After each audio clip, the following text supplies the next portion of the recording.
Hello? Maybe? Yes? Hello? Okay, are we live? Maybe now we're live. Yay, okay, cool. Yeah, apologies. So this is a new machine, and as you can imagine, everything is not configured. So it's a nightmare. Um, but I think this is working. Does it look fine? Can you hear me okay? Yeah, you're learning the language of patience. No audio? There should be.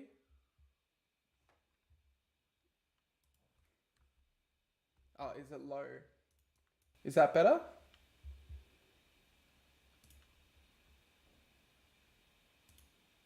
Is this better? You can hear me? Yes? Okay. Yes? Okay. Okay. Okay. Okay, good. Okay, cool. All right, cool. All right, sorry about that. Yeah, like I was saying, I forgot to flip my camera. What do you mean? Do I usually flip it? do you prefer it flipped? Mirror. How's that? Does that make you all feel more comfortable? Oh, nightmare. All right, you get a new computer and then you got to spend a week fixing everything. Um, Thank you. Okay. All right, we're good. All right, anyway. Hello, welcome to week 9. um, this is the second last week. It absolutely flies, doesn't it? Um, so, what do we got on today? Well, let's do a bit of a recap of the last 2 weeks. Or 1 week. So, most assignment 1 results have been released. So, congratulations on receiving your mark. Not all of them were released. We apologize if yours hasn't been. We're just finalizing some of the marking, but we wanted to get them out as soon as possible. If you think there's any issues with your mark, that's completely fine. Just let us know. We'll investigate like we investigated the week 0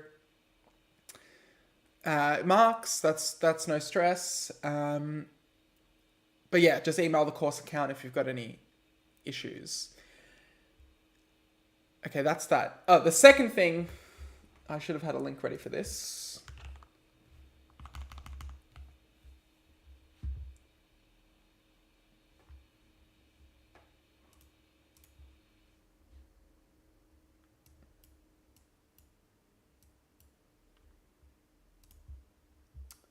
Let's see.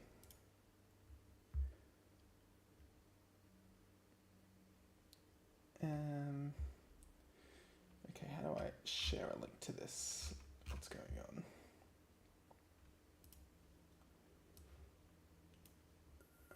Here we go.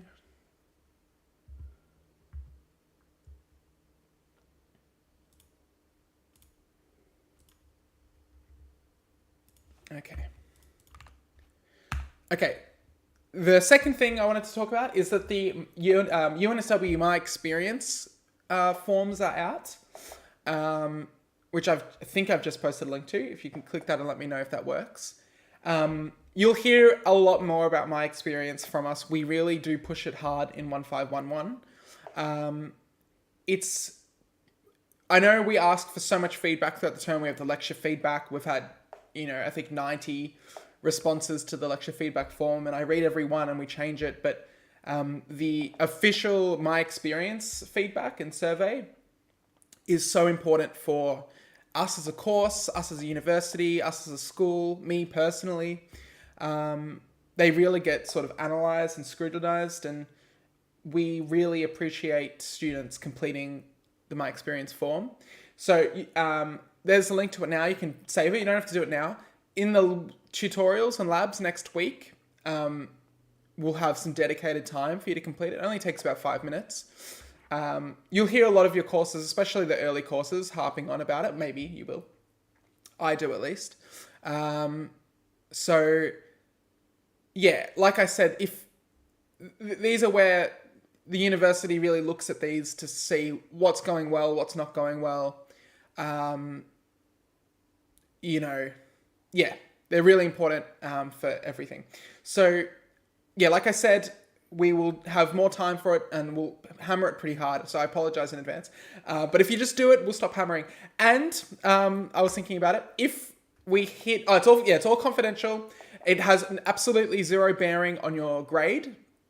There is no way for us to link back individual reports, individual students. And I know, we wouldn't do that anyway, but just so you know, for your other courses as well, even if they're smaller, they don't even release them, I think, if like not enough students complete the form, so that there's no way that you could trace it back to individuals. What was I going to say? Oh, so last term, we had 75% response rate to the feedback to my experience. This term, if we beat 75%, I decided then we'll do a fun bonus stream or video. We'll do the coffee setup reveal, something like that. Anything you guys want. Only if we beat last term's response rate, which was 75%. So I can see the response rate, but I can't see who responded. That's my experience. You're going to hear, I apologize in advance, you're going to hear a lot about it from your other courses and from us. Because getting high response rates is really important, especially in first year courses. Okay, so I'll stop talking about my experience. We're currently at 4% response rate, but that's fine. So we're going to beat 75% and we'll do a coffee reveal. We can do other reveals too, really. Some of you have asked where are the week 9 lecture 1 slides. To be honest, there really aren't any. Like there are some, but they don't really say anything. And the reason for that is this lecture is going to be split into 2 components. We're going to have a general revision lecture. I'll give you the espresso recipe. I'll give you whatever. We'll do a general revision. You can pick the topics we want to revise. So it's completely up to you what we're going to do today. I can write a program. We can go over line by line. We could do whiteboarding, whatever it is. Then we'll do maybe a quick Kahoot, and then we'll do, for the last half of the lecture, another language, which I know some of you are really excited about. I'm super excited about it. I love programming languages. I love programming. You have done C so far. And again, we can leave it completely up to you. We can pick a language that I've never heard of or that I've never written before, and I can show you, how does one approach picking up a new language for the first time? Or we can do a language that I do a lot of work in. We can have some fun with it. So, and let me drive home again. You'll never be assessed on another language. So obviously you won't have to write another language in the exam, in a tute lab, or anything like that. The reason why we do this though is very important. I think it's very important to me. I think it's something that I added to the course this term. And the reason for it is when you see programming in another language, you understand, what is transferable across all languages and what isn't. And really, most things are transferable. And so it starts to make you think about programming in a different way. So completely not examinable, but it's going to be super helpful for you as a programmer. So to recap it quickly, all comp courses are in different languages, Matthew. So I can barely speak Italian, so don't get confused with that. So revision, Kahoot, another language. It's going to be a lot of fun. I'm really looking forward to today's lecture. All right, what are the results of this thing say? 48% say pointers, 33% say linked lists. That's interesting. 10% say something else, and then 7% say arrays. So you're all good with arrays.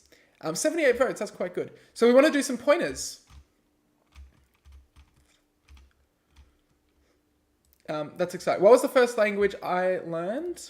It depends how you count it. I think the very first thing I ever did was on my own. There was a language called ActionScript. It was made by Adobe. It was part of Flash. When I was young, that used to be cool. In fact, it was cool. I mean, Flash games were really cool. And they were all written in a language that Adobe made themselves called ActionScript. That was like the very first thing I played with. The first proper language I learned at university was Pascal. I tried to teach myself C++ before, but I didn't make very much progress. Okay. Yeah, Germans are amazing programmers, so there's probably heaps of stuff about them. Okay. Yeah, Flash was really cool.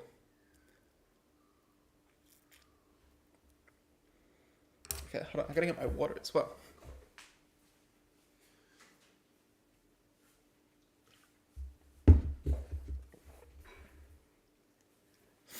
Okay. Okay, so we want to do some pointers. Some pointer stuff. So, pointers.c. What's going on? No, that didn't work. What? Am I not in? Yep. Okay, so what sort of stuff? Do we want to do like a quick recap right at the very basics of just like passing a pointer to a function and stuff like that? Or do we want to do, you know, what is it that we want? Do we want to do stuff with structs maybe? Do we want to put a pointer in a struct? What is it about pointers that we want to recap?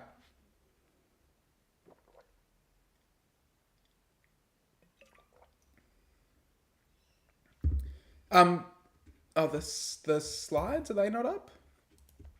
Betsy? Were there slides for week 8 lecture 2?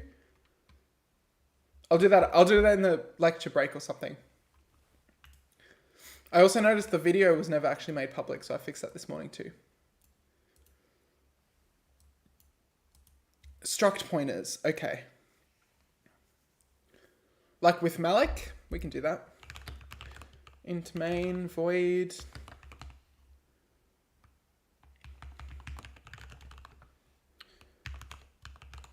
Ah, okay, all good, all good.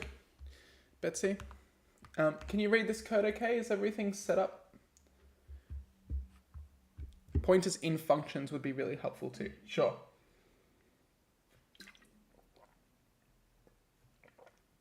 How do we use pointers and what components we need to remember? All right, let's do something like that, okay.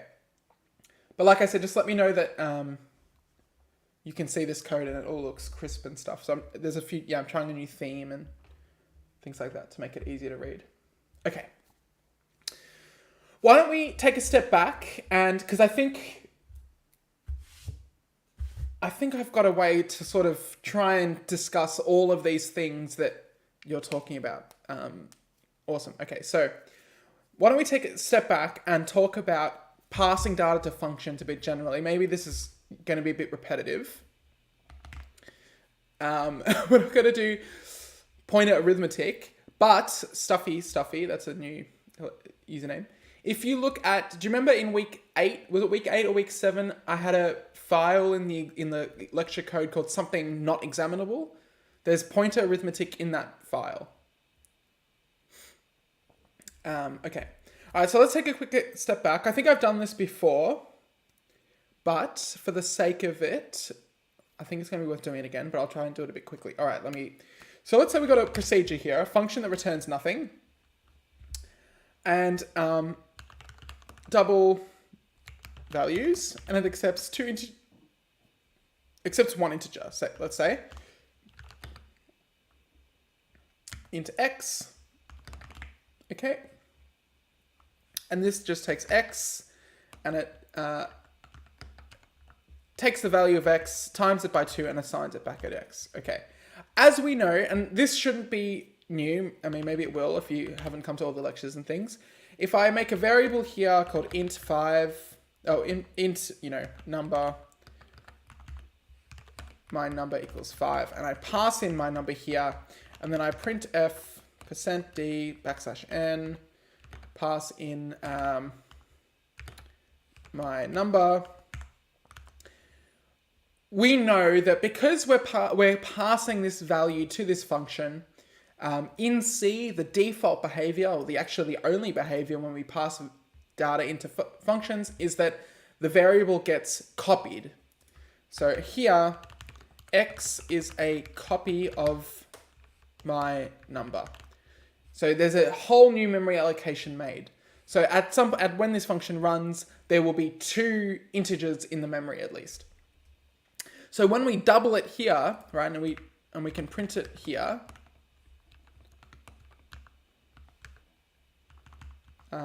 x is something like this.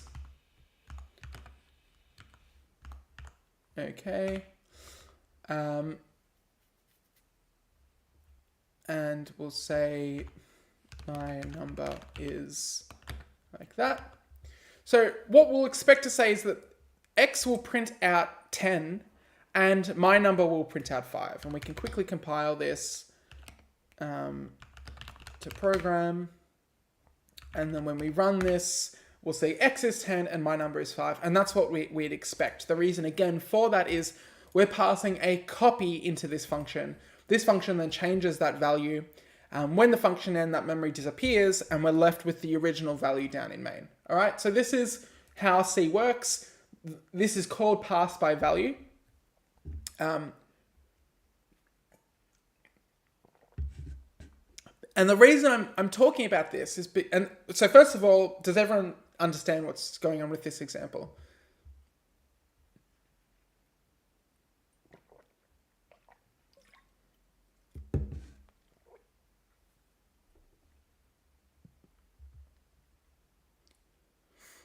Yeah, cool, okay.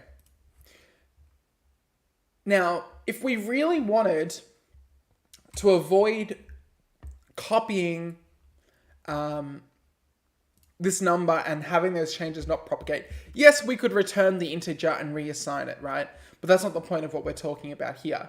There are cases where that won't work. For example, like Noah was saying, if you want to change, if you're passing in multiple things and you want to double all of them, you know, this could be a way of doing it. But the point is that when we pass data to a function, we pass a copy into it.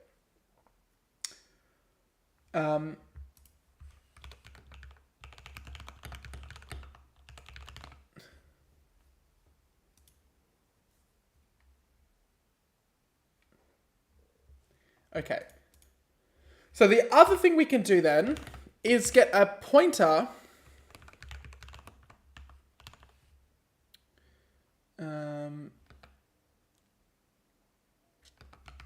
Oops.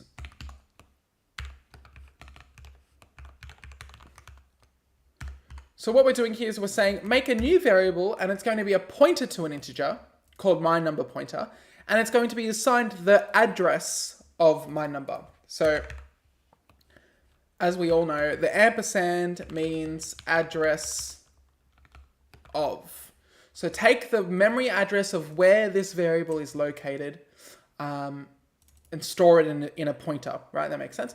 Then we can say that, well, this function accepts a pointer to an integer. I'm going to pass in that pointer. And if we dereference dx to change the value the pointer points to, okay, and this will also need to be dereferenced here. When we double it, we're changing the value at this memory location, which means when we compile this, they're both now set to 10.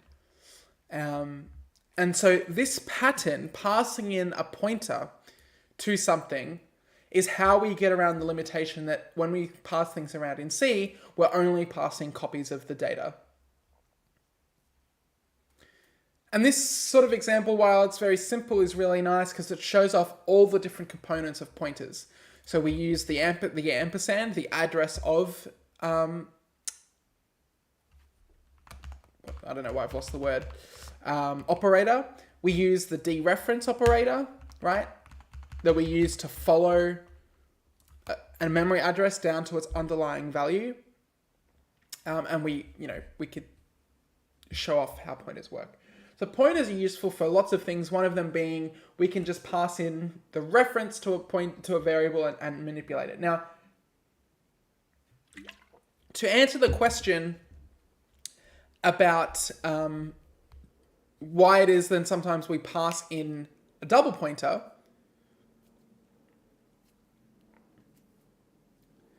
So Matthew, look at line 12 again. We're not passing in my number. We're passing in my number pointer. That is the pointer.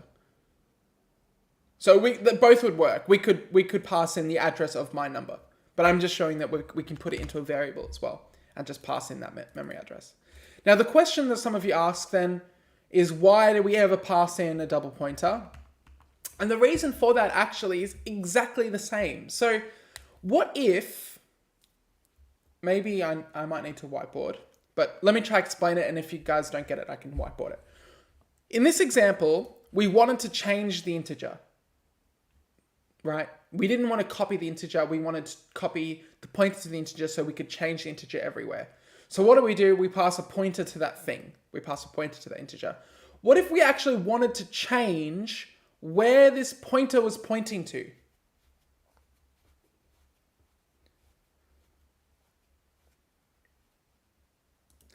Let me do an example of this actually.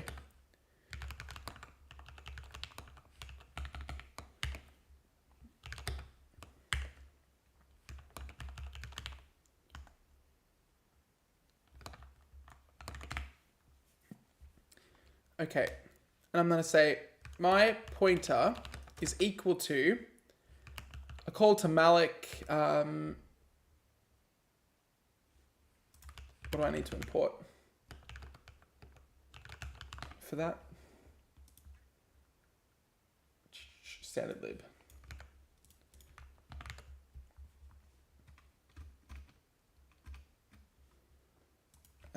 And we do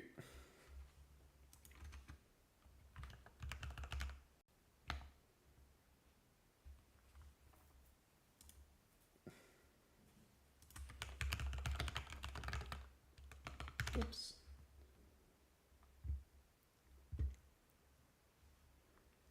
We could do size of int.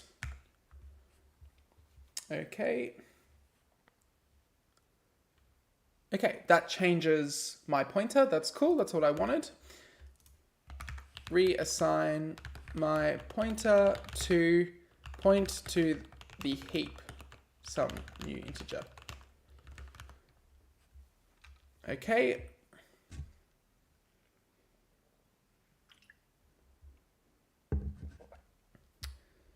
Now, all right, here we go. Now, what we can also do is printf percent p for pointer, %n. My number pointer points to that. Let's get rid of this. Let's call it change pointer. My number pointer. And then we'll print it again. All right.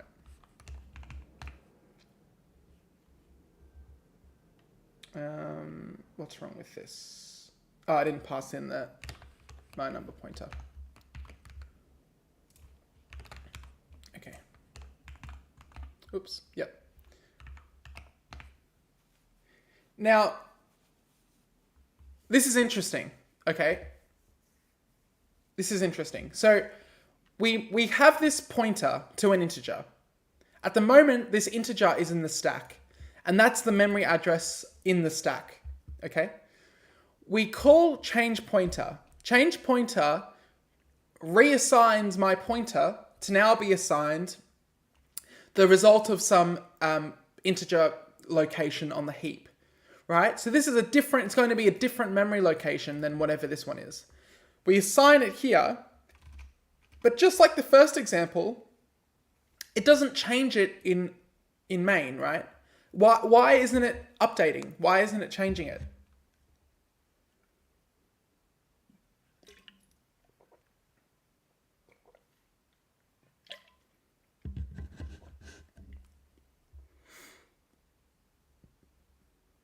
Yeah, exactly right. Just like our first example with the integers, even when we're passing pointers around, the pointer itself, this is a copy to a pointer.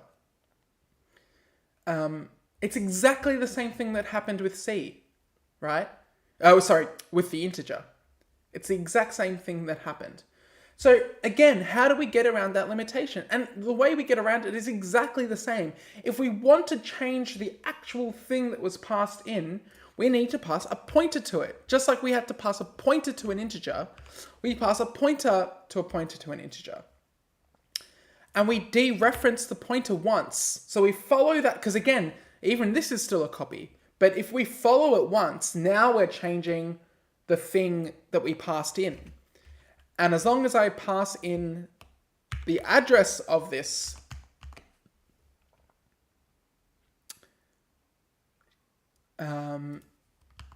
then it should change in main. And that's exactly what's happened here. So that's all the double pointer exists to do. It's really no different from when we want to change a variable, so we pass a pointer to it. Okay, well, we want to change a pointer. What do? We pass a pointer to it. Do you see? It's no different.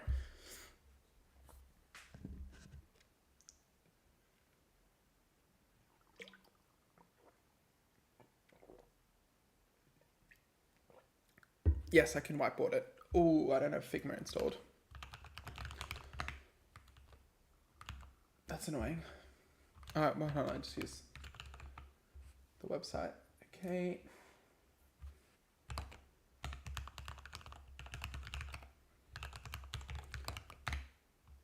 Right account.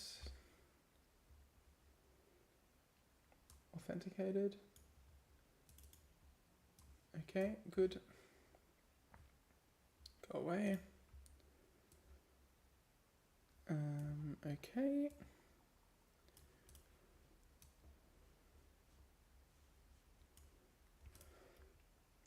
Excuse me.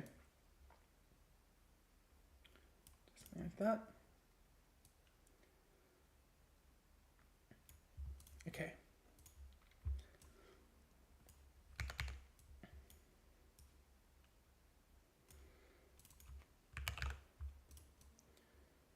Actually, we need to make that a bit smaller because we need 3 of them. Whoops. Oh, that's a really good spot to put it. Thank you. Okay, so this is going to be main. This is going to be change pointer, and this is going to be the heap. Okay, it shouldn't take long to whiteboard this. So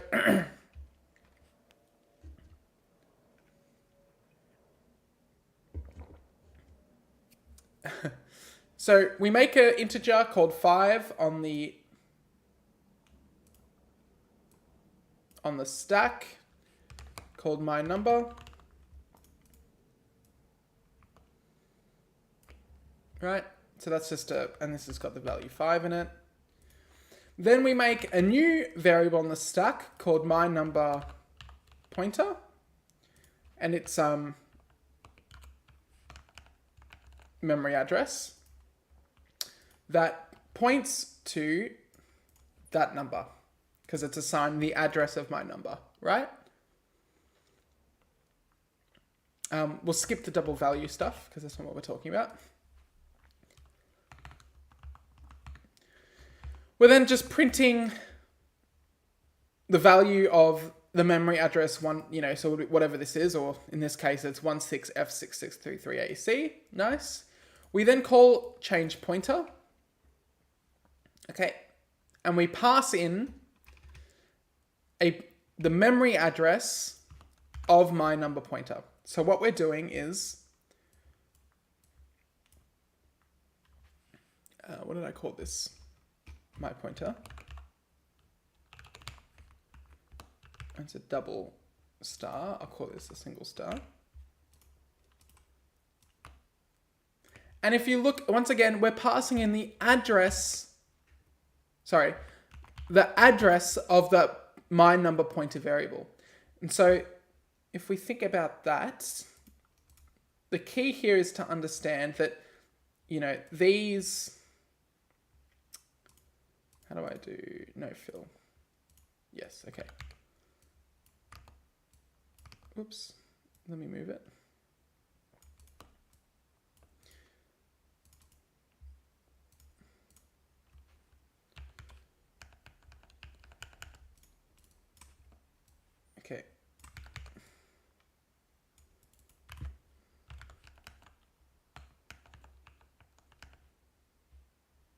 right? That every memory allocation has an address. So, right? So my number has this address. My number pointer points to that address, but it has its own address. And what I'm passing in when I pass the address of my number pointer, it's not the value of the pointer stored, it's this value, the value that stores the pointer that points to my number. So this number gets copied in here. Okay? Which makes it point to that address location. Maybe to be consistent, we'll do it like that here too.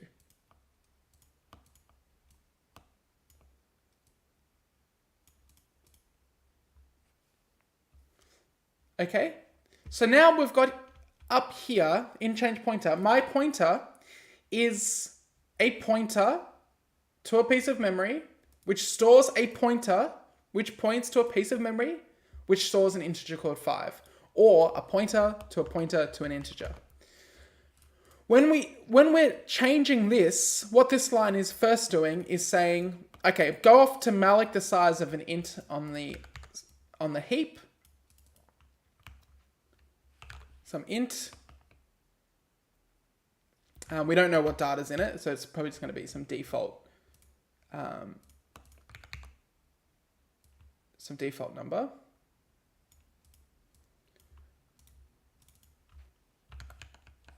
All right, but it's got its own memory address on the heap, and that memory address is assigned to the single D reference of my pointer. So this ampersand, this star here on a pointer follows the pointer once. So it's following my pointer once. So it's like activating this location, and then it's assigning it. So it's changing this variable's value.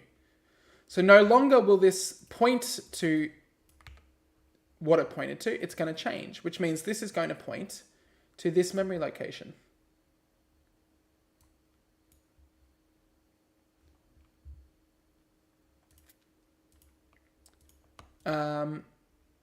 And that's it. And that's now we've changed what my number pointer was pointing to.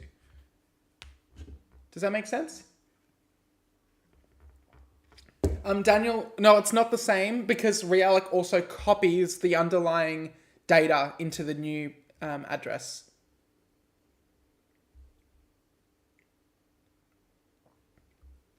So it does a bit more than just calling free.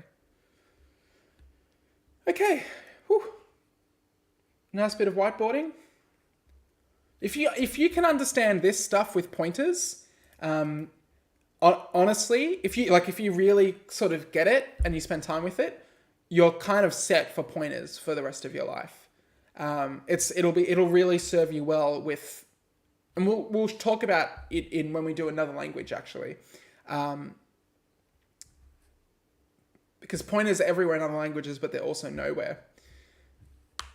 Whiteboards have been carrying, but yeah, we need to have a in the My Experience survey. We should have a section for Figma. That'd be funny. Can you repeat as to why star my pointer points to 0 as opposed to my number? What line are you talking about? You're talking about this line? My number. This? Why does my number point? Oh, why does this? Are you saying?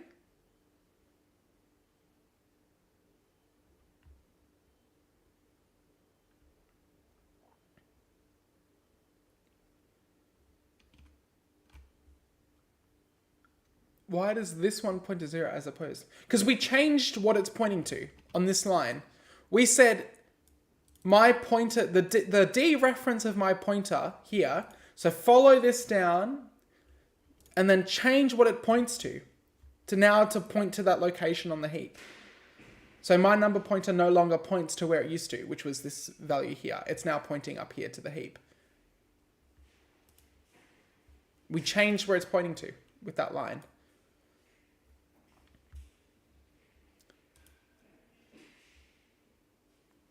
The star pointer name is used to indicate that the type is a pointer. Correct. Yeah, we. Oh, what do you mean, Matthew? So the star here makes it a pointer. It's changing the data type. You can also think of it as like that. It's a different data type. It's not just an integer.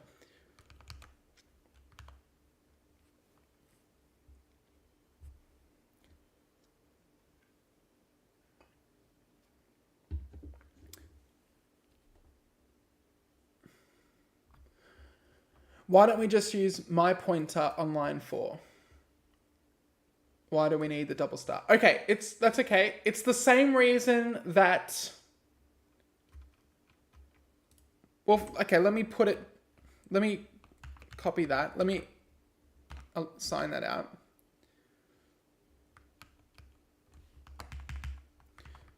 Actually, let me leave it. Change pointer single pointer, and this can be change pointer double.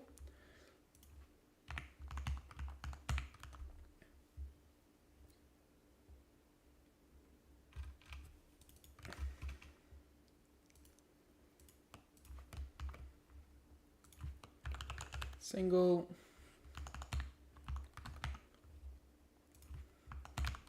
Oops. And that's the same.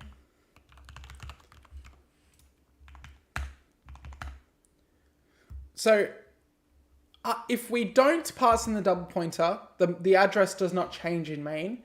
Once we pass in the double pointer, the address changes it. The reason why that happens is because when we pass in a pointer, this my pointer here is a copy of the memory of the pointer that was passed in. So when we change it, the copy does not propagate to the caller back to main. Just like it happened with our example with the integer. I don't know how to pronounce that username. Nidethant. Can you have a general pointer like not an int or a struct pointer, one that you can use for anything? Yes, you can. You can have a void pointer, but they're used sometimes. But we don't talk about them, and they're a bit dangerous, so we don't use it because there's no. They have no information about the type that they're pointing to, so you need to do a lot more work. Just how many bits or bytes do you need to read? When you have a void pointer or something like that. Nicole says, on line 6, instead of calling mal, could we also make my pointer point to another data type? We couldn't make it point to another data type without forcing it. But we could make it point to some other address on the heap that was an integer as well. Matthew, so is int x a pointer to an integer with the name x? That's correct. X would be an integer pointer.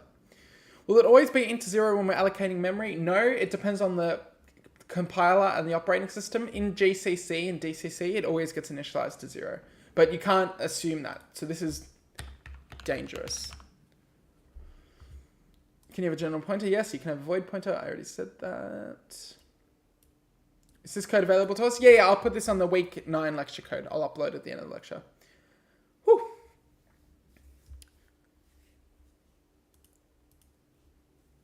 Okay.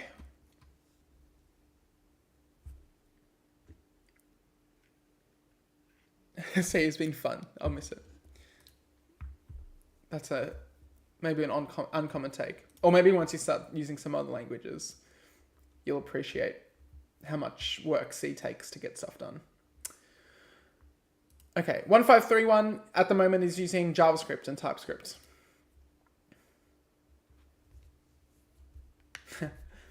Okay, if that helped, hopefully that helped. If it didn't help and you're really on the cusp of getting it, but you don't quite get it, which I think a couple of you might be in that position, what I recommend is just re-watching this part of the lecture afterwards, and especially the whiteboard, and give a go of whiteboarding it yourself.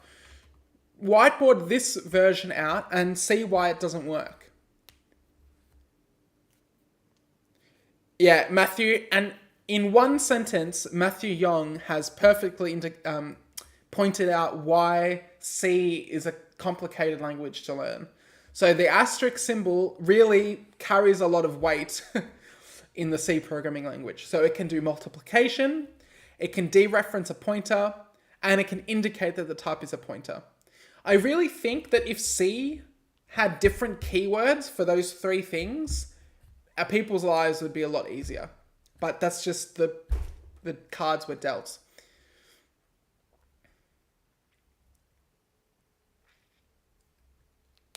It probably does other things too.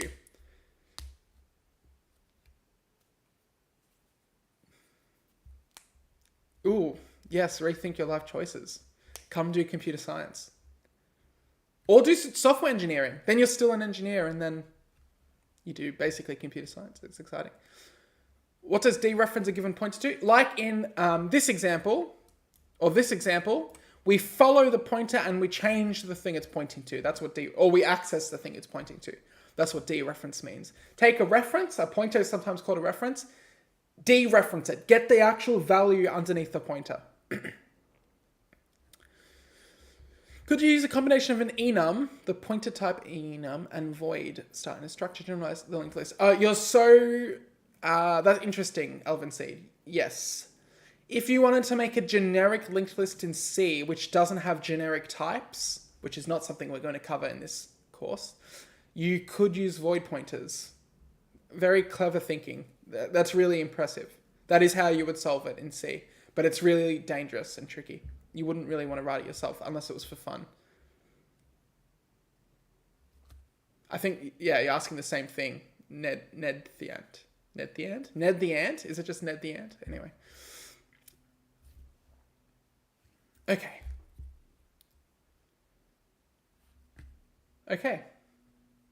Ned the Ant. Okay, perfect. I'm an ant. All right, what do we want to do? Do we want to do quick break, Kahoot, another language? Or is there something else we wanted to talk about?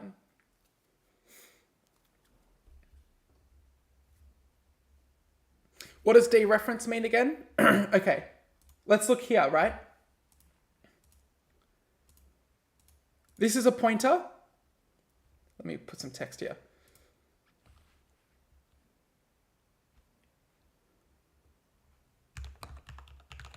My pointer is a pointer. Its value is a memory address. So the name is that. The address, or the value, is a memory address. Yep. Hold on, let me make this example slightly simpler. Make it a single pointer.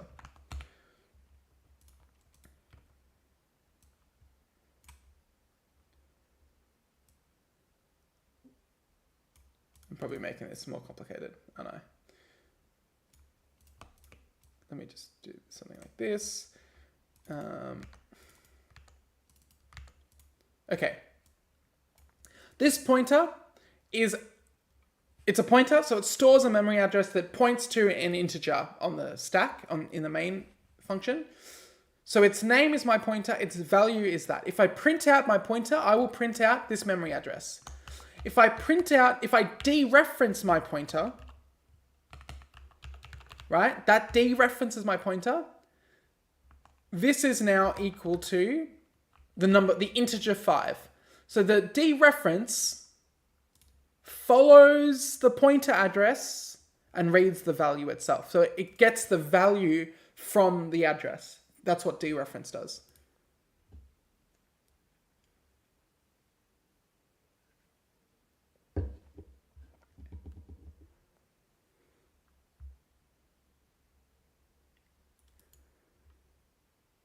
Yes. When the asterisk is in front of a pointer, it dereferences it. But like we're saying, when it's up here, for example, this is not dereferencing it. This is saying that change the type to be a pointer. And if it's here, for example, it's multiplying it.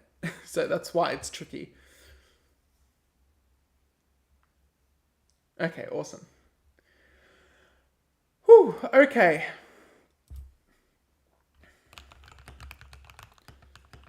Let's set a poll. Which language do we want to do? Okay, we could do that. We could do JavaScript. We could do TypeScript. We could do... Oof, what else could we do? I gotta just make sure I've got a compiler for it on my machine, but I could get one installed pretty quickly. We could do Ruby. Oh, I just posted it. Damn it. I meant to edit it. Can I edit it? Oh, you can just type in something else in the chat.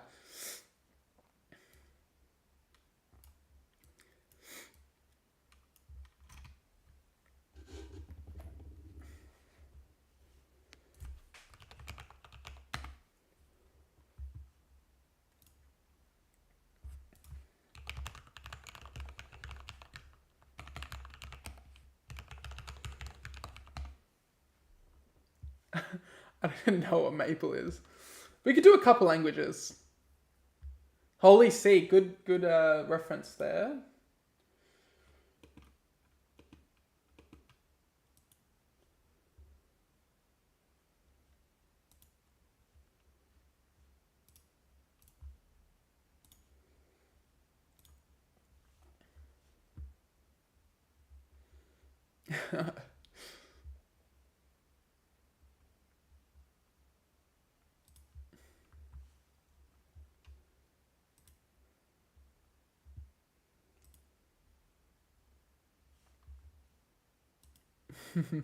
Okay, let's end the poll.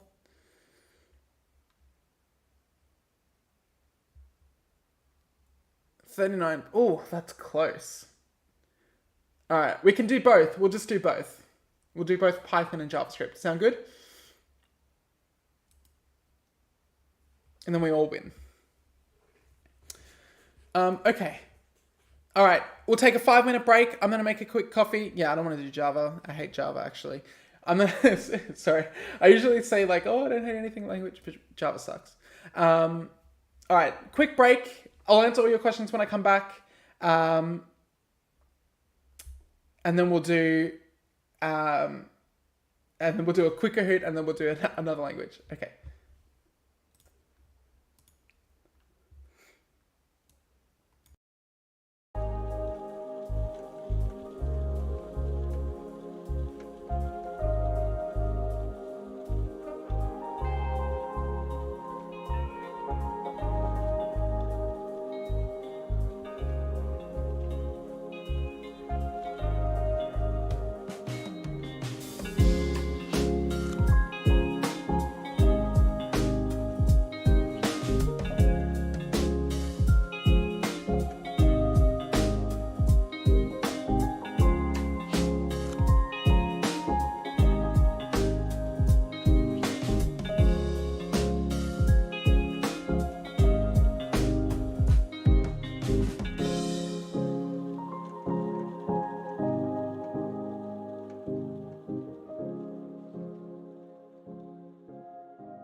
There we go.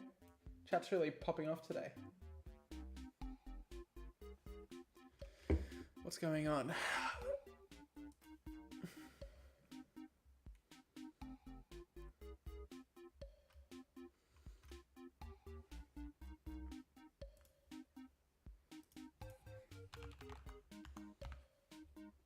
Oops. Whoops, what am I doing?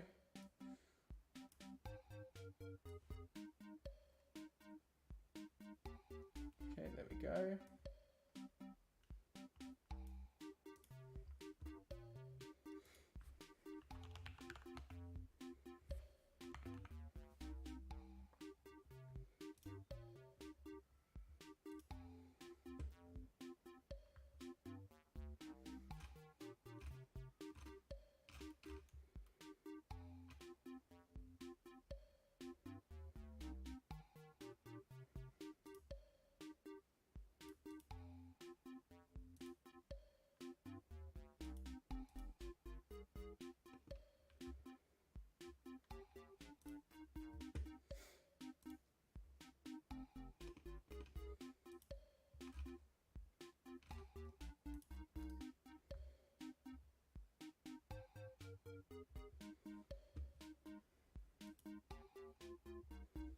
Okay.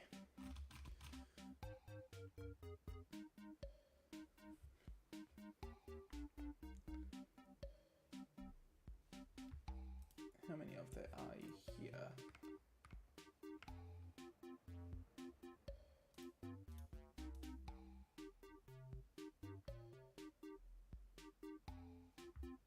Okay. I don't know what that is warning me about. I'm gonna ignore it. Okay, good to go. Let's do it. Ignore that title. The title's wrong. I've done a bit of a best of, so there's some reused questions here. Linked lists use more memory than arrays.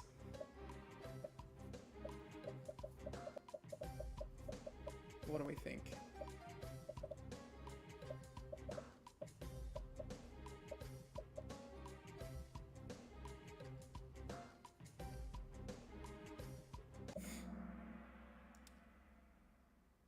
Yes, well done. Why do they use more memories than arrays? Because they need to store the pointers, whereas arrays don't need to store that.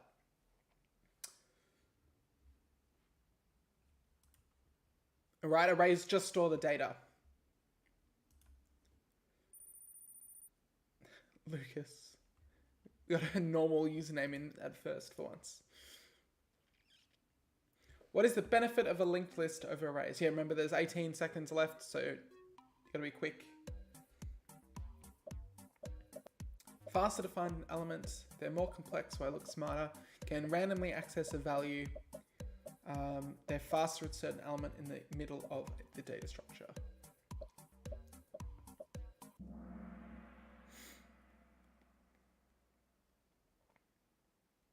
Well done. We all remember this one. Very, very well done. Yeah, no one clicked blue. Sad. Okay. TV reveal. If you get 80%, my experience. The arrow operator.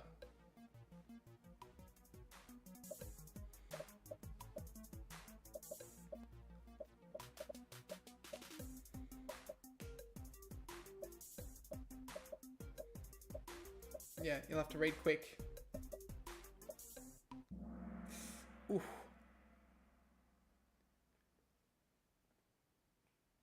Dereferences the address of the pointer and acts as the member. Well done. We use them for structs.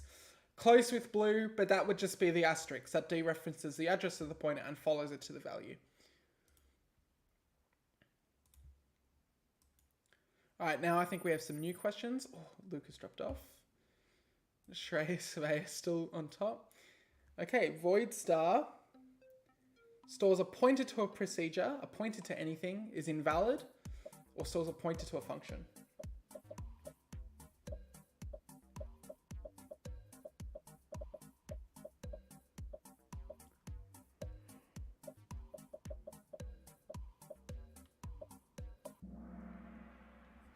Okay, well done for the... Now, we've never actually covered this, so if you don't know it, that's understandable. But yeah, it stores a pointer to anything. It's an untyped pointer. Most people... Oh, it's pretty even spread, actually. A few of you said stores a pointer to a procedure. That's not quite correct. Is invalid in C, or stores a pointer to a function. That's also not correct. That's unfair. Well, we need to separate people somehow. Ah, we didn't lose Shrey on top still. Who's the person... Oh, I nearly deleted you. You gotta be careful. All right, last question. This is a tough one. This is a tough one. Yeah, this is really tough.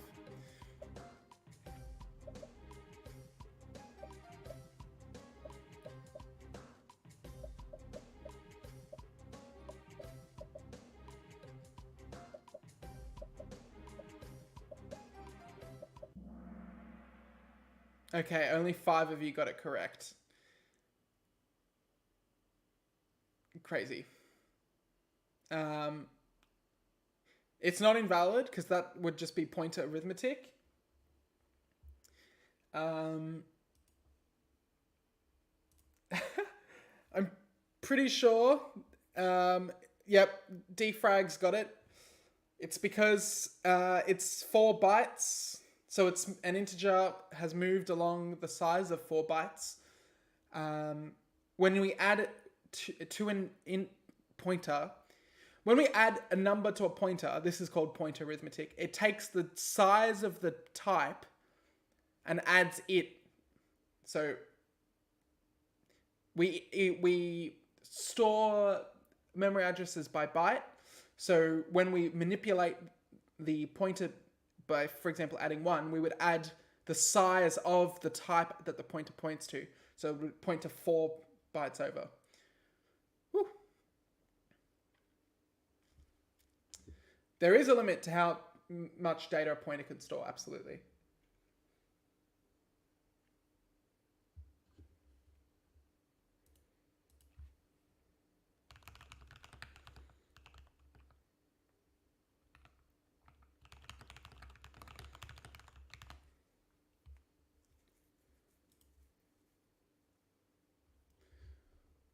What did Cyril say? But the address stored isn't originally 0x0. Yeah, it is here. That's what that line's doing.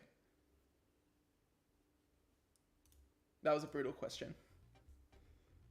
What did that do? You can have pointers to functions. Yes, they're called function pointers. They're really useful, but we don't cover them. Shrey's still on top.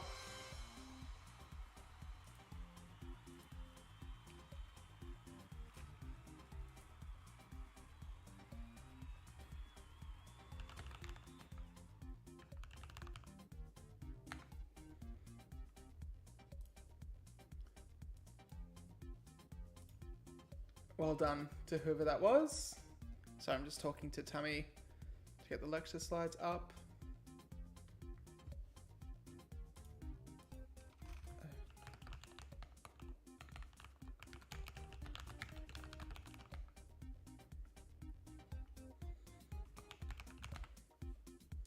Okay. Cool. Well done. If you've got... Did anyone get all right? I mean, okay, fine. I won't do that. It's warning me not to. Did anyone get all 5 correct? Don't know. Anyway.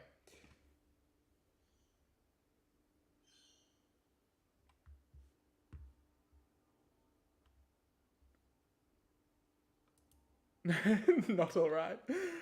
Got to get you somehow. Yeah. Otherwise, it's too easy. Okay.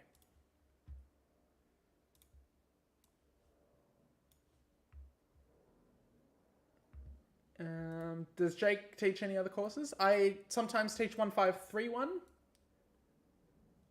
But if you check the UNSW CC teaching schedule, you'll see what I'm teaching more accurately.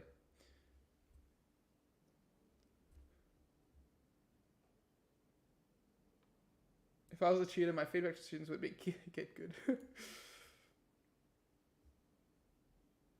Okay.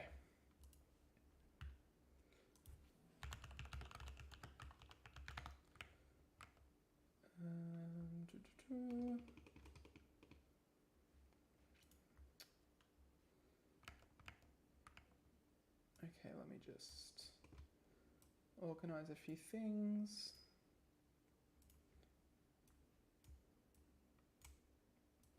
Okay, that's better.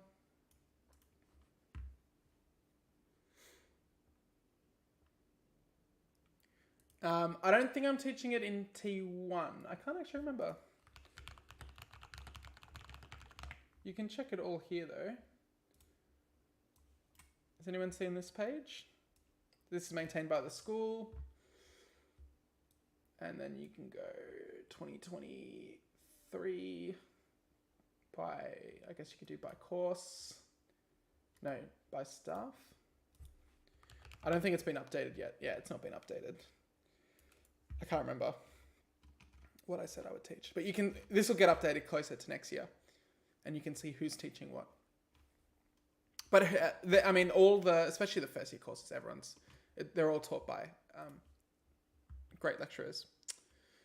Okay, thank you, Tammy, for getting that code up. What did Chad? Yeah, I'm definitely taking 1531 in a term next year. I just can't remember which term. Okay. Some of you are still upset over the over the point arithmetic stuff. Oh, thank you. Oh, you're coming from the goat. There you go. Goat to goat. All right. I'm going to do some Python. Oh, do I have Python? I do. Fantastic. Okay. Well, we excited for some Python? All right. So what I do if I'm picking up a new language, the first thing I do, well, in VS Code, I double check that I've got the Python extension installed. For the really big languages, usually in VS Code, Microsoft make the extensions themselves. Just like with C, C++, they give us some handy features like autocomplete and things like that. Okay, so I usually do that. Select the Python interpreter. I'll just do... Oh, I've got shims. Anyway, I'm just going to do...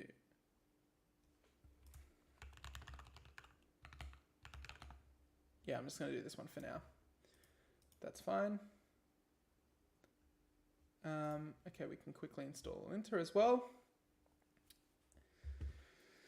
So Python, what's going on with Python? And so once again, let me clarify. None of this stuff is accessible, examinable in 1511, but we're going to just see the similarities, the differences between languages. Okay. All right. So just like when we write C, I've got my terminal here. I've got a hello world.py file in this directory. And yeah, exactly like Joshua was saying, anytime we learn a new language, we have to write hello world as our first program. Otherwise, we will be smited by the programming gods. Now, how do we write hello world in Python? It's a bit different from C.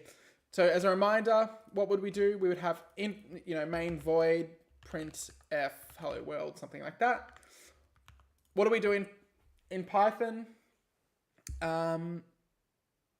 It's a lot simpler. We just do print hello world. That's it.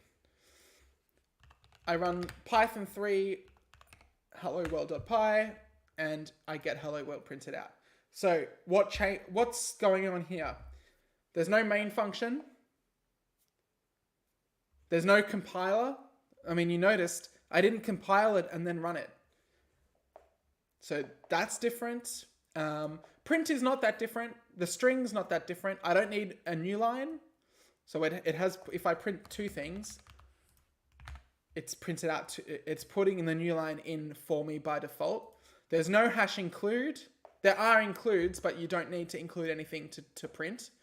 There's no semicolon. There's no main function. Yep, there's no main function.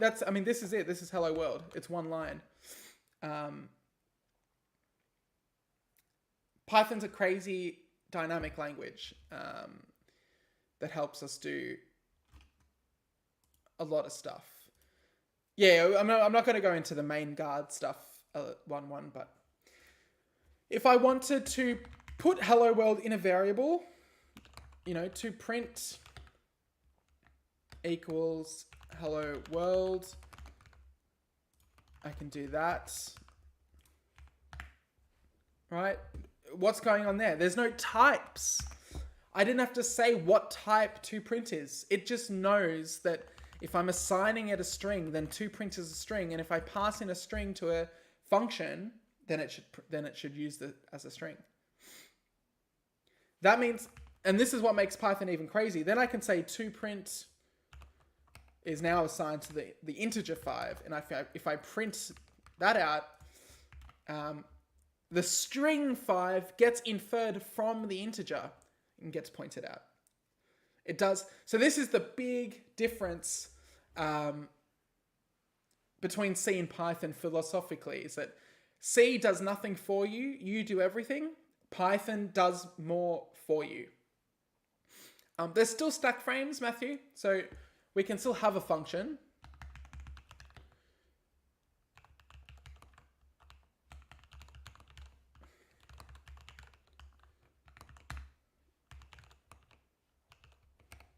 Okay.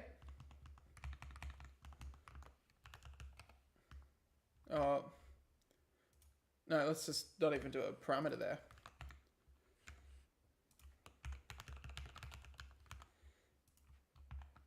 And that prints out hello world as well. So this defines a function called hello world that takes no parameters. Whoops.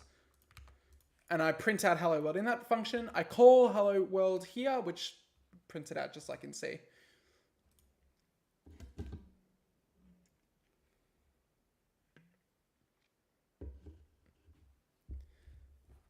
Yeah, the big downside, I guess the downside to Python is that it's slower than C, but really that argument is getting weaker and weaker. Python is not that slow anymore. But if you want to really optimize, you need to use C. Okay, Matthew, how does it know where the function ends? Great question. How Python works is that it's all indentation based. This has an indentation of 4 characters, so it knows everything indented here belongs to hello world. So interestingly, this would be a different program. In fact, that does nothing because all it does is find the program declaration and then nothing's calling it. So Python is, the indentation actually changes how the program works. That's different. That's very different from C.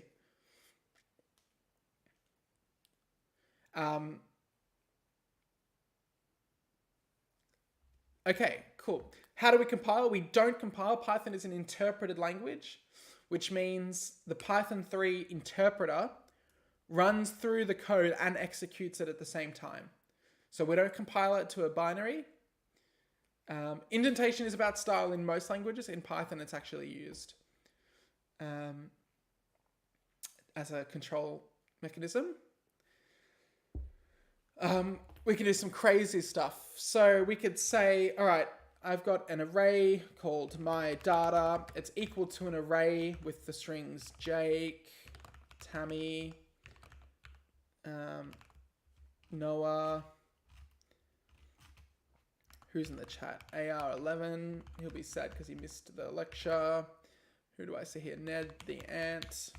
Right, so this is making an array of strings called my data. I can print my data like that. And I get all the array printed. Isn't that amazing? Okay, I could put Joe and Nickel in it as well. I can't put all of you in. And like that just prints all elements in the array. I can then say, all right, well, for name in my data, print my favorite person is, comma, name. This will probably blow your mind as well.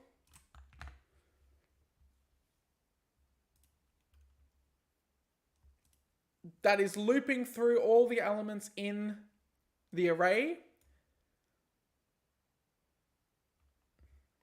or in the list. It's not a linked list, Alvin said. It's just a list. But for simple sake, we can just call this a list. Yeah, this is called a list in Python, but it's close to it being an array. The for loops are... Yeah, they're banned in 1511, but... No Python knowledge is going to be tested. I can't stress that enough. And the other language stuff is just to show you some other ways we can do stuff. There are no pointer data types in Python, Joshua.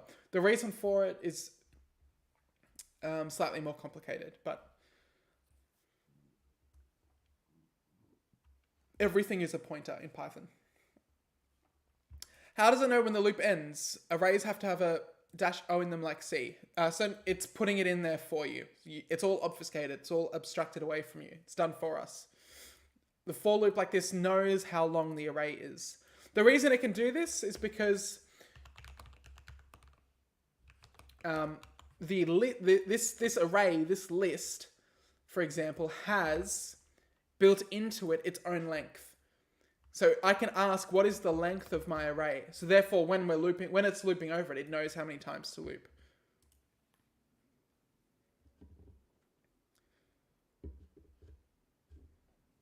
Okay, yeah, for loop. Okay, don't let the for loops. A for loop in C, the for loop is very different from the ones in Python. But we could have also just done, something like while I is less than the length of my data, print. I can copy this. Right, this would be what we do in. Right, that's almost exactly the same as. Whoops, something's not right. Oh yeah, I got it.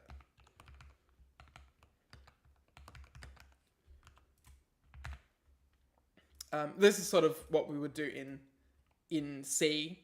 In Python, the for loop manages the I for you. It's sort of what it does in C, but a bit differently. The absence of brackets feels odd. Exactly. Okay, yeah, we could do F strings. That's another good point. I could do... So F strings or format strings let you put variables in. So I could say like, hey... Whoops. I forget the...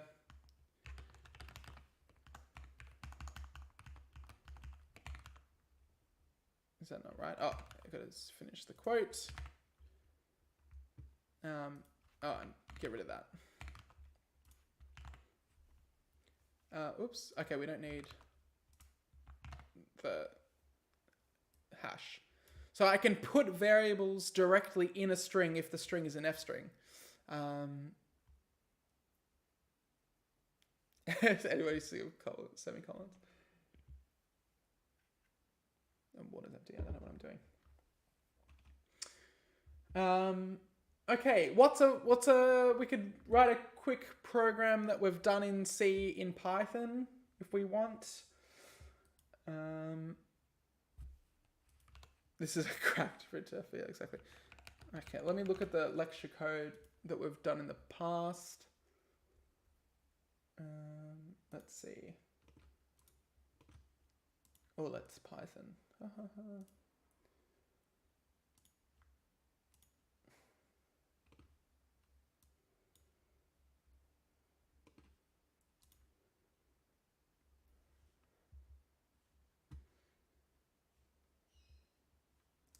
I'm not doing the sushi one.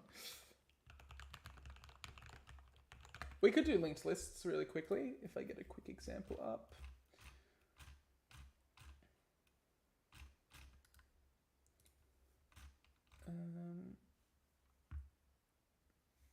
Okay.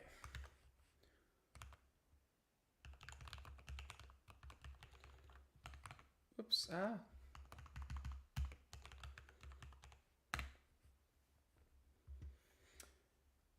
Can I do them? Linked lists, Python with object, not with a class.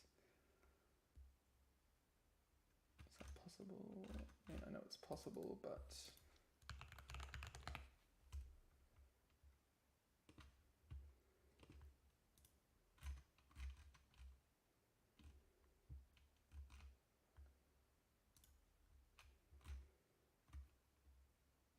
okay, I can just do it with the Python way of doing it. Okay.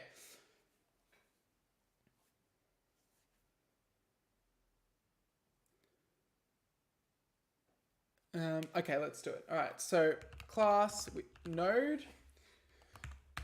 There's going to be some weird syntax here, and I'll sort of do my best to explain it.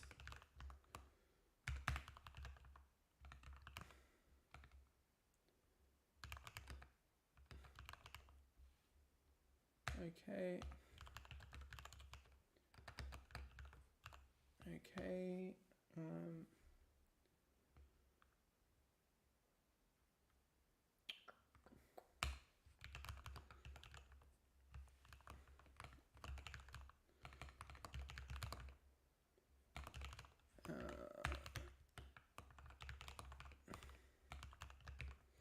Oops.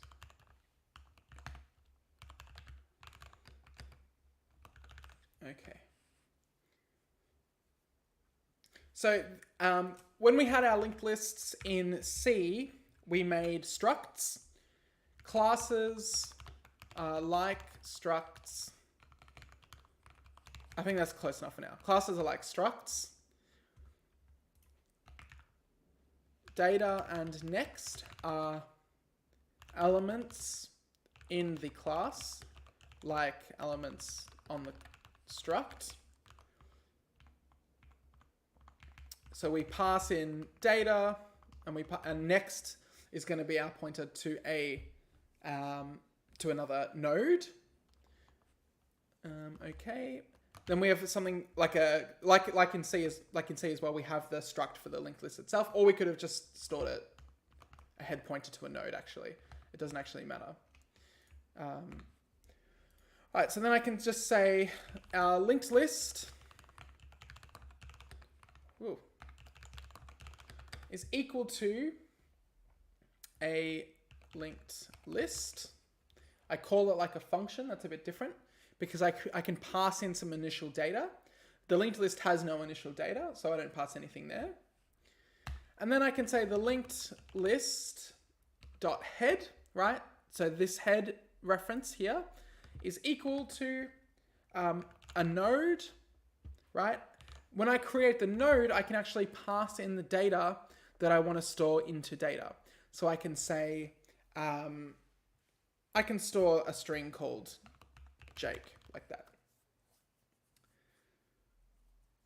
Okay, then what I can do, so let me run through this.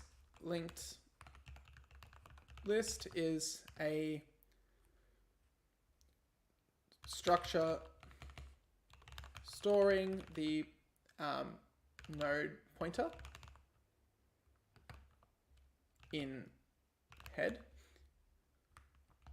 And then we're actually creating the node here. This So interestingly, here, this is like, it's done malloc as well.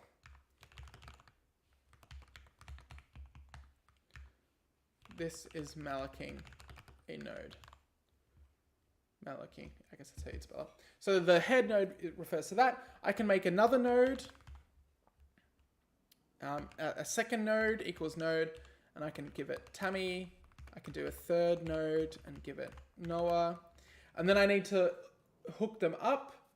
So the linked list dot head dot next is going to be equal to n2. And then I can say n2 dot head dot next, whoops, is going to be equal to n3.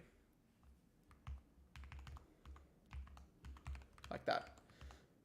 What's wrong with this? Oh, there's no head, just next. It's the actual node. Yeah, I'm hooking up Tammy to Noah, not with Noah, Agner, but okay. That's it. I can then make a function called print linked list. And then I could have a node here. And then I could say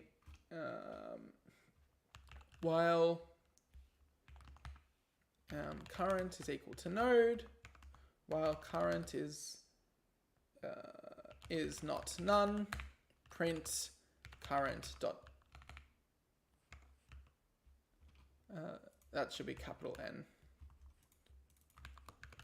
There we go. Current dot data.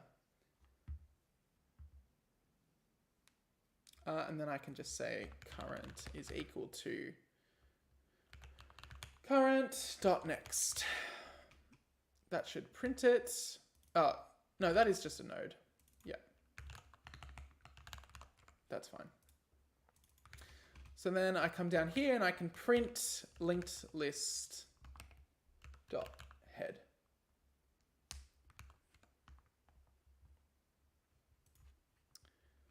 Okay, does that work? Oh, hold on. I want to get rid of... Oh, I'm running the wrong file. Linked list Python. There we go. Jake, Noah, Tammy. I made a spelling mistake. But that's it. That's a linked list in Python.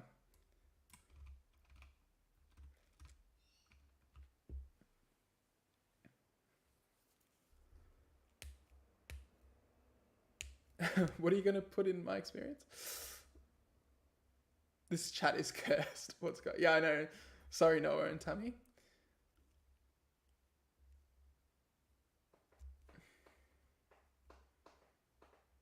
Yeah.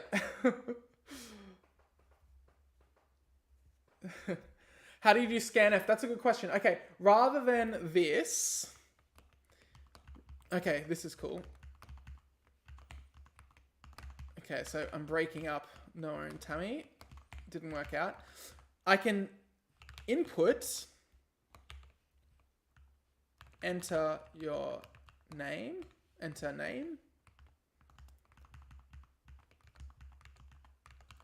rather than having it built in. So I can just say enter name. Actually, let's cancel that. Let me just do that.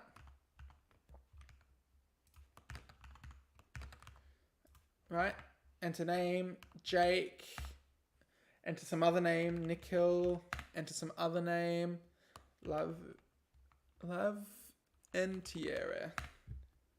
And there you go. That's done the equivalent of scanf, %s, blah, blah, blah. Okay, we can do you as well. Sommergewitter. Joe, Lee.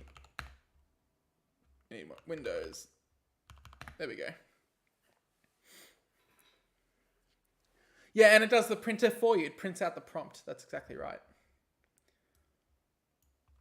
You've validated. Good. Yeah, there you go. You got it in. So Python has a completely different philosophy to C. It's a much more modern language. It's a much more abstract language. Doing things is really simple. The downside to Python. So if you ask me, why don't we teach Python in 1511? Right, that's a good question. Some universities teach Python in their introductory programming language. as the introductory programming language. The reason I think it's not a good idea is that it does so much for you that it makes it harder to understand what's happening, right? So it pampers you, exactly right, Daniel. But that's not good when you want to learn how the operating system and how the programming language is actually working. At some point when it's running this input, it has to do all the things that you need to do when you do a scanf. It has to, know the type of the thing, copy it in. It has to do all of that. When you just call input with a string, it just feels like magic, right? When you build it yourself in C or something like C, you're getting your hands really dirty. And that's a really good thing if you want to understand how it works. So if you really want to be, and understand a computer scientist or a programmer, C is a great first language. It's really tricky at times. It can be really painful. But it's a really good thing to learn. And then when you do something like Python, you really appreciate how much Python does for you. So Python's a great software engineering language. C is a great computer scientist language, is the way I think about it. Yeah, so Python handles all memory for you. You don't call malloc ever. It's all done. It does so much for you. You can do some awesome things in Python. I can show you some Python that I've been writing recently, if you'd like, for a real project. And then I can do some JavaScript. You want to do that?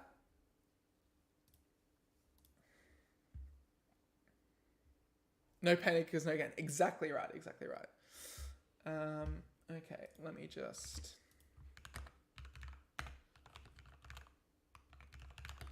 clone the repo down. So this is a bit of a crazy program. Part of it is crazy. So one of the things when we schedule tutors for 1511, we have about 30 tutors. Tutors take multiple tutorials. They're only available at certain times. It can be tricky to schedule, as you can imagine. So what I was working with another lecturer in the school here to figure out how we can make a solver for it so that you could give it the list of tutors, the list of their times that they're available, all of that, and it will go off and solve it for you. It's actually a very tricky problem. Scheduling is a very tricky problem. In fact, the solution to the actual scheduling is not done in Python. It's done in this language called Klingo, which you're going to look at and then say, holy shit, that's insane. And I admit it is insane. So I didn't write this Klingo solver. This was written by a lecturer in CSE called Abdallah, who is amazing, and hopefully you have him for a class at some point. So this is actually his research area, is programs like this, I think. Or it's an interest area at least. I don't know if it's actually his research area. So this is a different paradigm of programming. It's not procedural like Python. The closest thing I've done to something like this is Prolog. This isn't actually logical programming though. Yeah, it's a bit nuts, but we don't have to worry about it. But my point is, this is the engine that does the actual solving. What I did for this program was to write the Python code that... So basically we have... I don't want to open it because there's a real data in it, but there's a CSV with a bunch of... all the tutors and all the times that they're allocated in just a spreadsheet. And so I wrote the Python to take that data and load it into memory, structure it in a nice way that it can be then passed into the solver and generate data for the solver. So this is Python code that takes a CSV and actually generates the data into it in a separate format. Whew. So it's loading the files, like the CSV files, from the hard drive, from the computer's memory. It basically figures out where the data should be located. I've told it some information about the structure of the data. So basically there's like the spreadsheet's pretty big, and it's like Monday 8 o'clock, Monday 9 o'clock, Monday 10 o'clock, so on, Tuesday 8 o'clock, Tuesday 9 o'clock. So rather than write all of those out in a long list, I basically took just the days of the week, the available hours, and like this line, for example, here, takes those two keys, combines them together in a single loop. And days time is basically the big list of like Monday 8 to 20, Tuesday 8 to 20, Wednesday 8 to 20, for example. Then it's just encoding a bunch of data about the structure that we're bringing in. We have the main guard here. So this is like the main function in Python, in C. And basically I just start loading all the data and doing a bunch of manipulations.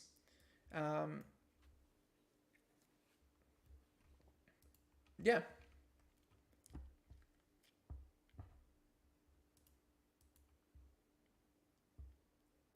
I think we get availabilities up to 8 p.m. I don't know if anyone teaches that late in 1511.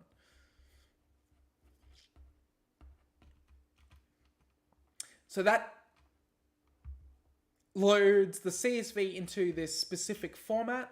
And basically it's just building big strings out of the data and putting it into a file. And then the fact builder, what does the fact builder do? You can see my git commit there. That's something you'll learn about all in 1531. Some help. So there we go. Some helper functions that help us read CSV data into a dictionary and write this. Okay, this is where it actually generates the format that the LP file requires. But I mean, so I'm not. Yeah, you shouldn't understand this, but Python is cool because it's very expressive, and with such few lines, you can do a lot. So it generates. Let me see if I can show the data it generates. Yeah, okay, I think I can. So basically it takes, yeah, okay, it's all fake data, that's fine. So it takes a spreadsheet like a CSV like this. This is the data that it took in, ZID of the tutor, name, the email, any previous experience, and then it's like, what do they work at? Do they have availability at 8 a.m., 9 a.m., 10 a.m., 11 a.m., 12 p.m., 1 p.m., and then it's just a list of data. So if you loaded this into Excel, you would see a typical sort of spreadsheet. This is the input data. And then these numbers represent the type of availability they have. How available, preferred, blah, blah, blah, blah, blah. And then I take that data and generate a file like this. You can see the file is huge. And it's basically every person and when they're available. That data then goes into the solver and it solves it. So that's some Python there. That's the type of thing that I use Python for. No, this doesn't do the clashes. It just allocates tutors.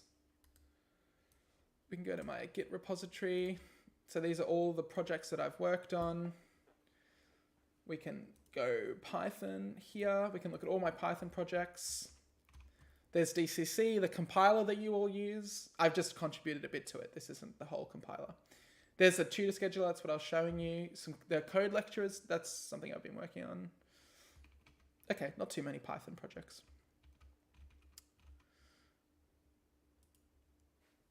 Oh, can I run the program? That's a good question. Did I close it? I might be able to, if I remember how.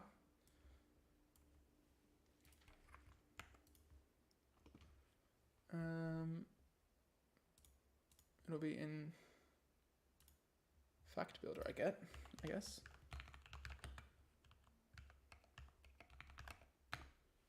Oop. Nope.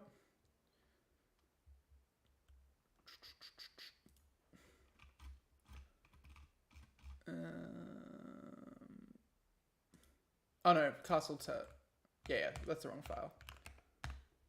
No, never mind. Line 6.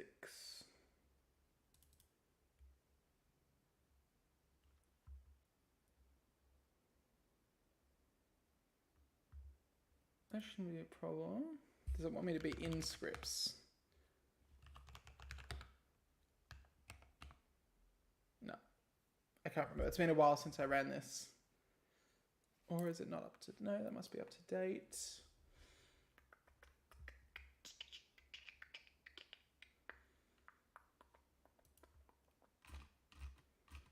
Did it take arguments? No, I can't remember now. Sorry. If I figure it out, I can run it next week. It's been a little while since I looked at it. Okay, then we could do some JavaScript. I've probably got a lot more JavaScript. Yeah, it's basically, it wasn't loading in the data properly. Okay, we could write some JavaScript quickly. Oh, where did? Whoops. Save this. Hello world.js.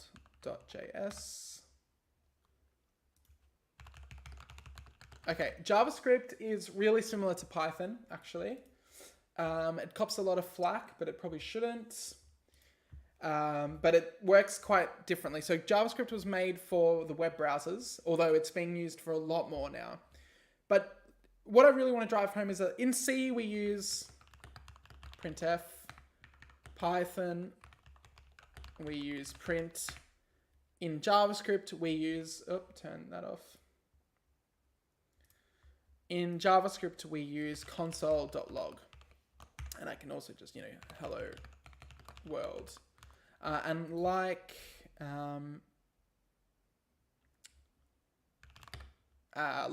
Python, it's interpreted. So I just give it hello world. Oh, that's in the wrong.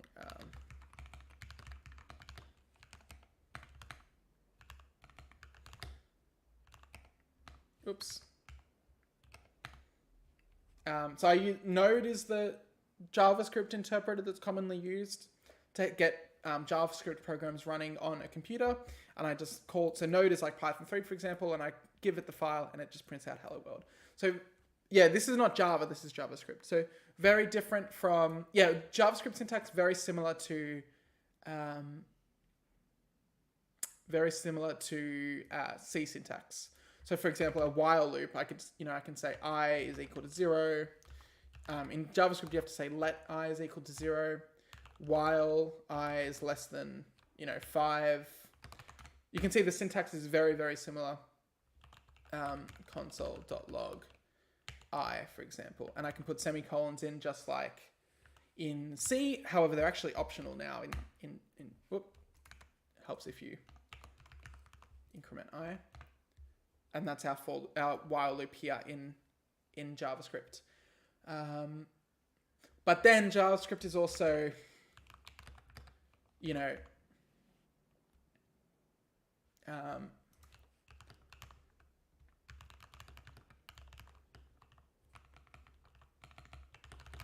very dynamic, just like Python. So I can do, for example, I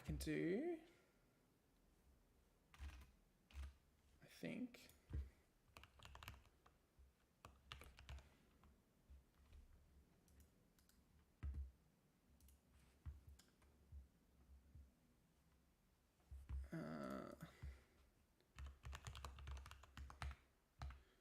print, console.log data. Is this going to work? Okay. For data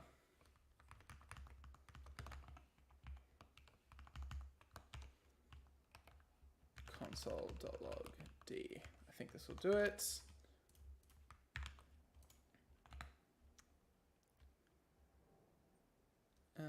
Actually, I can't tell. Let me get rid of that. Oh, no, that didn't work. Did it? Oh, I gotta do that, I think. There we go. So for example, it's a lot more dynamic, just like Python. So I can say, I want to make a list, generate 10 numbers. So generate 10 numbers in an array, get their keys, which is going to be the 0, 1, 2, 3, 4, 5. And then unpack that into the array, and then I can loop over that array, for example, and printing it out. So this is like how I could initialize an integer array. I'm checking something for a reference. When you're switching languages really quick, it can get tricky to remember all the syntax and stuff. You don't book the final exam time. It's the 12th of August at 1 p.m. Yeah, and if you've got any issues, just email the course account. So Noah's saying, might be good to show pop to remove the last element of the array. Yeah, sure. So data is an array from 0 to 9. We print it all out there. I can do data dot... is that right?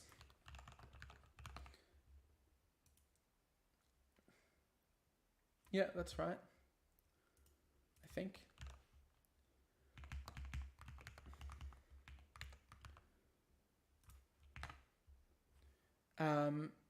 And let me just print in an empty string there.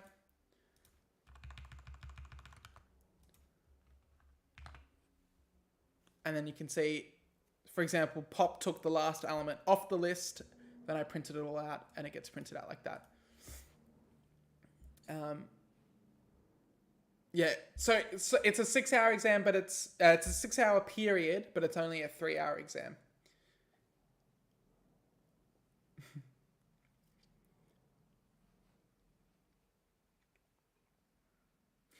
So you can see these more modern languages like Python and JavaScript, they evolved to be a lot more abstract, a lot more dynamic. They do a lot more heavy lifting for you.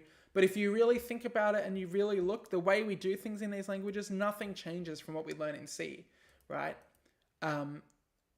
We define a list of instructions, we have our data, we do things to the data, we can print them out, read them in. Nothing's actually structurally changing. It's all transferable. My favorite language, probably either Python or TypeScript at the moment, but it changes all the time.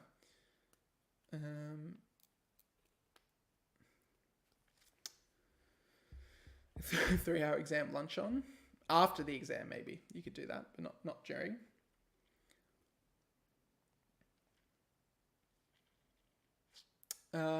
So it will be in the style of labs, make a program. Yeah, that's pretty much right. Yeah, there'll be some short answer stuff, and then it's pretty much in the style of labs.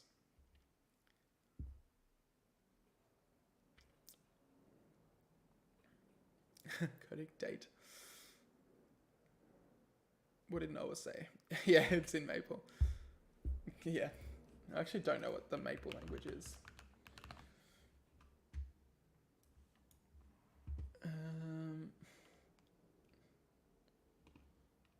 Software for mathematics. So it's going to suck. Is that what you're telling me? Yeah, there'll be auto tests for the code that you write. Yes.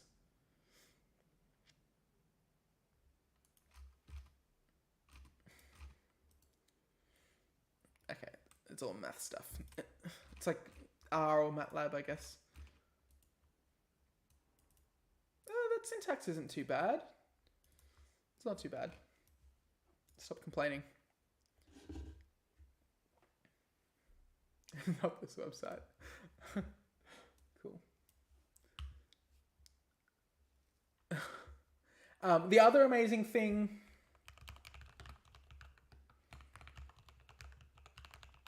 with Python is the libraries available for you. So very easily you can import these libraries like TensorFlow, PyTorch, stuff for servers, and you can build really sort of interesting programs with much less work than you would need to use in C, where you'd have to download the library files, link it all up in the compiler, probably get it working. It's hard to get it working. With Python, it's a lot easier. So Python and JavaScript 1531, there's a lot of languages where you can do, well, you'll have a play with a lot of these sort of stuff. Okay, it's 10:59. That flew. I hope you enjoyed that. I hope the revision at the start of the lecture helped as well. I will finish off, oh, that's annoying, refresh the lecture by, this is really annoying. Why am I signed out?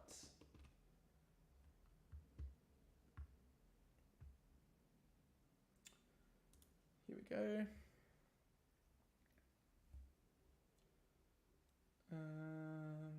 How do I link again? 1 second.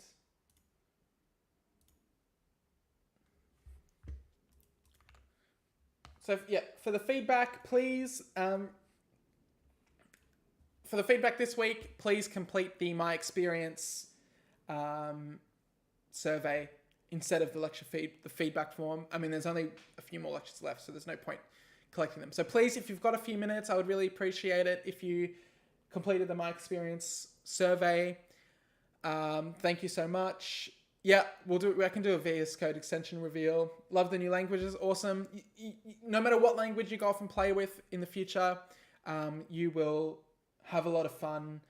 You know, everyone's got their own proclivities and favorite languages and things that they like and things that they don't like. And that's what makes programming awesome, is that we have these different tools available for us that are really good at doing different things. So I'm glad you all enjoyed.